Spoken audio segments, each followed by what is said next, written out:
iban may placards nga sa parade, kita mo nga aranan na. Pero may dyan man nga hindi, gid gani, magbutang aran na. Rang nag-amot lang 20 pesos. 15 pesos, may nag-amot nga sa kabulig nga saging para ipamahawos sa kabataan, ubugas, pirala ka kilo. Nagpaniwa ang tanan-tanan. Labir gid yang mga kabataan nga ura man diyang ginasweldohan.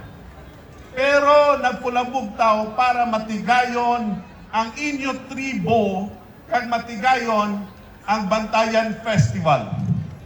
Kung naging successful ang Bantayan Festival, it is all because of you mga nag-directly participate or even indirectly nag-participate, palapakan ginaton ang mga Gimbalanon.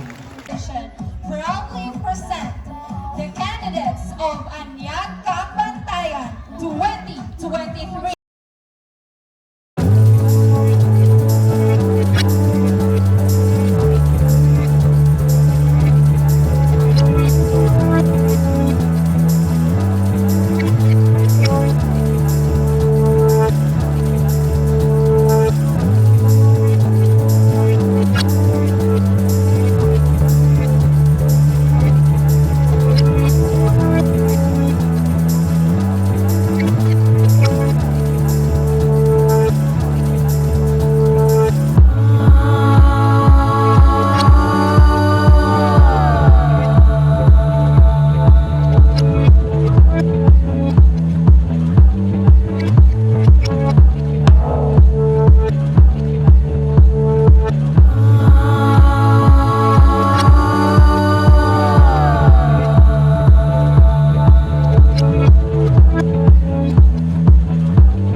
give me something, a research work about Bantayan, about pira ka tuig?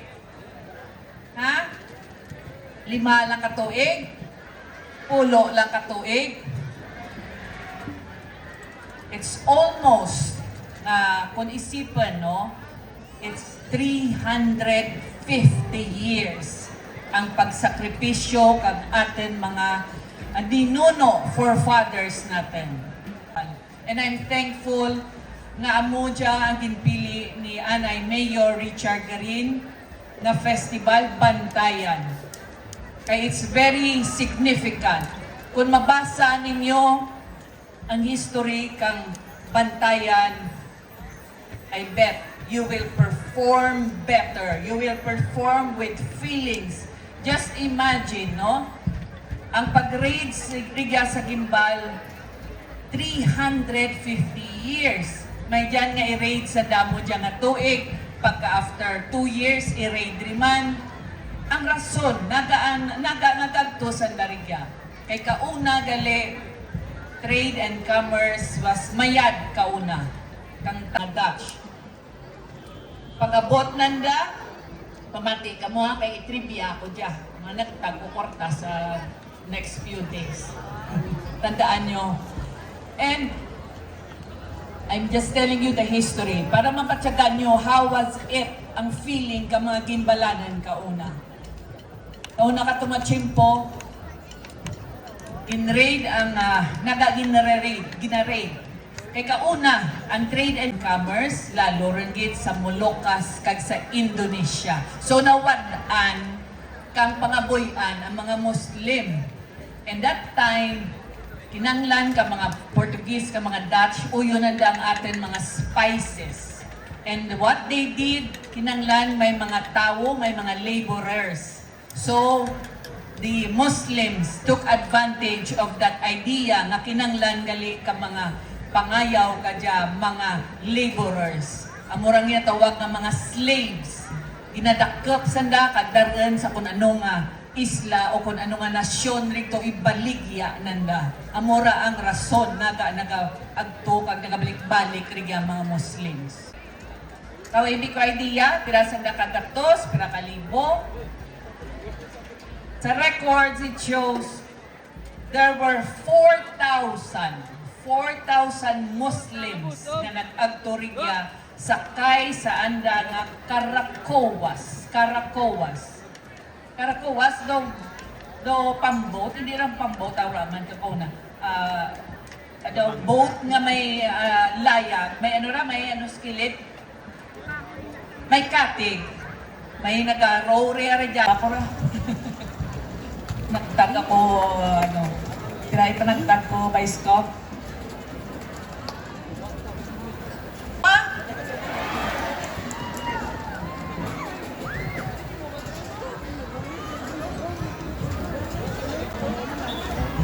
Ang mga drums, by the virtue of the power vested upon me as the municipal mayor of Guimbal, the town, the little town, the town of the rising sun and sons,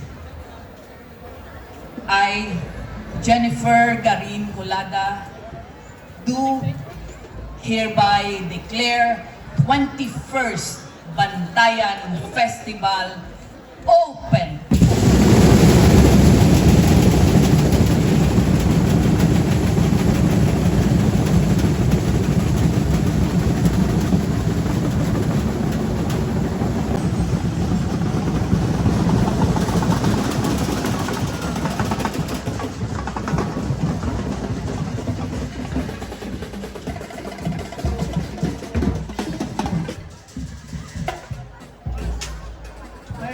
So much. Mayor Jennifer Garin Culada. Palakpakan tagin si Mayor, no? You know what, Mayor? Kapamati kami kanimo, nagaka-goosebumps kami. Knowing really what had happened before just sa Banwa sa Guimbal. So that is a challenge to all participating tribes to perform, no? not just to perform, but to inculcate in your minds and in your hearts. Festival will inspire us to unite as Gimbalanon. Amo gid ang pinaka importante kag essence Gimbalanon. Our ancestors fought for freedom. Therefore, we have to unite in order to retain and sustain that freedom and keep Guimbal what? At the pedestal. Not Of all participating tribes, we would like to request Mr. Andre Dave Damgo to lead us with the unity dance and all the participating tribes. Dali na kamo. Tribo Bangkal, Tribo Abunil, Tribo Mandaraga, Tribo Tumandok, Tribo Itsibat, Tribo Manuhanon, and Tribo Bunabihan. Patangaran ka mo, and of course, we would like to request all our guests here on stage and non-green. Dali rin, ano mga tribo wara?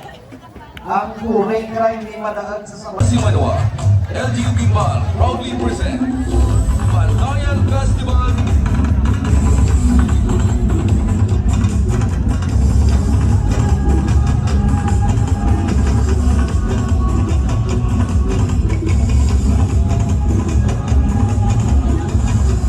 Ladies and gentlemen, drive number 1. Drive number 2, Tribo Abunil. Drive number 3, Tribo Mandaraga.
mas palakpak. Watch the presentation of different rides.